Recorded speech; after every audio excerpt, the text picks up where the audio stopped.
సంక్షేమ పథకాల అమలు నిరంతర ప్రక్రియ అని జిల్లా కలెక్టర్ రాహుల్ శర్మ తెలిపారు. మంగళవారం చిట్యాల మండలంలోని చల్లగిరి గ్రామంలో నిర్వహించిన ప్రజాపాలన గ్రామ సభలో జిల్లా కలెక్టర్ రాహుల్ శర్మ, ఎమ్మెల్యే గండ్ర సత్యనారాయణరావు పాల్గొన్నారు. ఈ నెల 26 నుండి ప్రభుత్వం ప్రతిష్టాత్మకంగా అమలు చేయనున్న రైతు భరోసా, ఇందిరమ్మ ఇండ్లు, ఆహార భద్రత కార్డులు, ఇందిరమ్మ ఆత్మీయ భరోసా పథకాలకు లబ్ధిదారుల ఎంపికకు 16వ తేదీ నుండి 20వ తేదీ వరకు క్షేత్రస్థాయిలో విచారణ నిర్వహించినట్లు తెలిపారు. క్షేత్రస్థాయి విచారణ తదుపరి లబ్ధిదారుల ఎంపికకు 21వ తేదీ నుండి 24వ తేదీ వరకు గ్రామ పంచాయతీ, మున్సిపల్ వార్డుల్లో గ్రామ సభలు నిర్వహిస్తున్నట్లు తెలిపారు. గ్రామ సభలలో పథకాలకు గుర్తించిన లబ్ధిదారుల జాబితా గ్రామస్తుల సమక్షంలో చదివి తదుపరి ప్రజల నుండి అభ్యంతరాలను తీసుకోనున్నట్లు తెలిపారు. ఈ గ్రామ సభలో అధికారులు, ప్రజా ప్రతినిధులు తదితరులు పాల్గొన్నారు. రేషన్ కార్డ్స్ కొరకి మీరు ఏవైతే లిస్టు చదివారో ఆ లిస్టులో లేని వారు ఎవరున్నా కూడా ఇంతకుముందు కలెక్టర్ గారు చెప్పినట్టుగా దరఖాస్తు ఈరోజు ఇవ్వండి. పరిశీలన ఇక్కడ జరుగుతుంది. ఒకవేళ ఇవాళ వీలు కాకపోతే మీరు ఎంపీడీఓ ఆఫీస్కు పోయి అయినా కూడా రేషన్ కార్డు కొరకు కానీ, ఇందిరమ్మ ఇల్లు కొరకు కానీ, అదేవిధంగా భూభారతిలో ఈరోజు ఎగ్జామ్షన్ వచ్చింది, ధరణిని రద్దు చేసి మనకు భూమి ఉన్నా దున్నుకున్నా కూడా గతంలో మనకు రైతు భరోసా రాలే. మన పేరు మీద భూమి ఉంటుంది, ఇంకోటి పేరు మీద మన భూమి బుక్ తీసుకొని వాడు రైతు బంధు తిన్నాడు. అట్లా చాలా సంఘటనలు ఉన్నాయి. వాటన్నిటికి కూడా మీరు దరఖాస్తు ఇవ్వండి.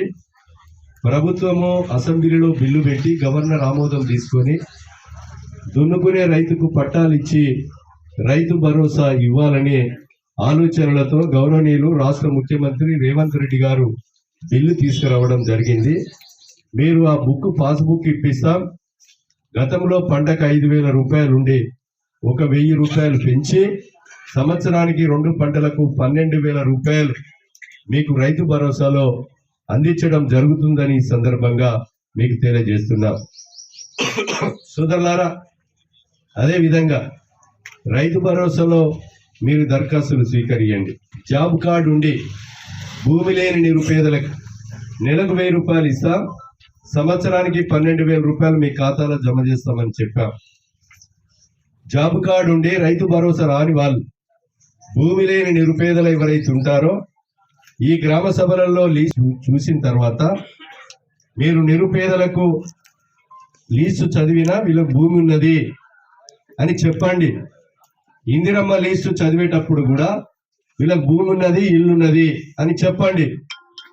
ఈ ప్రభుత్వ లక్ష్యం కూడా ఇల్లు కిరాయికి ఉండే వాళ్ళకి, అదేవిధంగా గోడలు గూలి పరదాలతో ఉండి వారిలో తడిచి ఎండలో ఎండి అనాథలకు ఎవరైతే ఉన్నారో వాళ్ళకే ఈ ప్రభుత్వము ఇందిరమ్మ ఇండ్లు ఇవ్వాలి.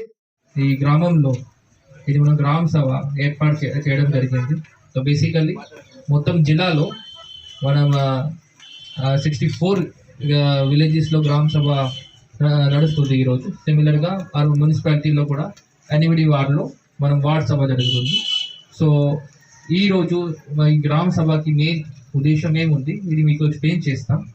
సో బేసికలీ మనం 16 నుంచి 20th వరకు మన 4 స్కీమ్స్, ఇది ప్రయారిటీ స్కీమ్ మన తెలంగాణ గవర్నమెంట్ రైతు భరోసా, కొత్త రేషన్ కార్డ్, ఇందిరమ్మ ఇండ్లు అండ్ దాని తర్వాత ఇందిరమ్మ ఆత్మీయ భరోసా. ఈ 4 స్కీమ్స్ గురించి ఇప్పుడే మీకు పంచాయత్ సెక్రటరీ డీటెయిల్గా ఎక్స్ప్లెయిన్ చేశారు. సో ఈ మన 4 రోజు మన టీమ్స్ ప్రతి గ్రామంలో ఇది వెరిఫికేషన్ చేసింది. ఆ వెరిఫికేషన్ తర్వాత మనం ఏం రిజల్ట్ వచ్చింది, ఆ రిజల్ట్ ఇప్పుడే మీకు గ్రామ సభలో మీకు మనం లిస్ట్ ద్వారా మనం పబ్లిష్ చేస్తాం. ఆ లిస్ట్లో మనం గ్రామ సభ తీర్మానం తర్వాత ఇది మనం అప్రూవ్ అవుతుంది. సో గ్రామ సభ ఇది మేజర్, ఇది అప్రూవల్ అథారిటీయా. సో ప్రతి స్కీమ్స్కి మీకు ఆ లిస్ట్ ఆల్రెడీ ఇక్కడ పేస్ట్ కూడా జరిగింది. మనం ఇప్పుడే మన పంచాయత్ సెక్రటరీ గారు ఇప్పుడే చదువుతారు.